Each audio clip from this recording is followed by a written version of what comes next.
મહાદેવ મહાદેવ મને ઘણા બધા સવાલો આવે છે.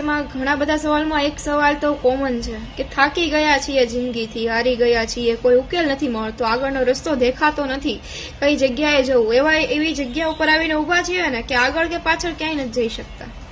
તો આનું શું કરવું? આમાંથી કોઈ નીકળવાનો ઉપાય છે? બસ મારે એને એટલું કહેવું છે કે તમે જે કાર્ય કરો છો તે આજ સુધી તમે કરતા આવ્યા છો. તમારો જન્મ થયો તો તમે કીધું તું, તમને ખબર હતી કે મારો જન્મ અહીંયા થવો જોઈએ?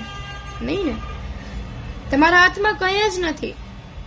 જે કંઈ થઈ રહ્યું છે તે તમે જેને માનો છો, જે ઈશ્વર, જે ભગવાનને તમે માનો છો, મહાદેવ કે કોઈ પણ દેવી દેવતા, એ કરી રહ્યા છે ને. મારું કહેવાનું બસ ખાલી એટલું છે કે ભક્તિ અને વિશ્વાસ એટલો કરો કે દુઃખ તમારી ઉપર આવવાનું હોય ને તો ચિંતા એને થવી જોઈએ. મારો વિશ્વાસ અને મારી ભક્તિ મહાદેવ પ્રત્યે એટલી બધી હોવી જોઈએ કે મારી ઉપર દુઃખ આવે ને તો ચિંતા પેલા મહાદેવને થાય કે મારી દીકરી એકલી છે, શું કરશે. એટલે વિશ્વાસ કરો એની ઉપર. બધા રસ્તાઓ બંધ થશે ને એક બારી ખોલશે અને ખબર પડશે ને રસ્તો મળી જશે. ત્યારે સમજાશે વાલા કે ના ના છે, ઈશ્વર છે અને ભગવાન છે. વાત તો છે જ.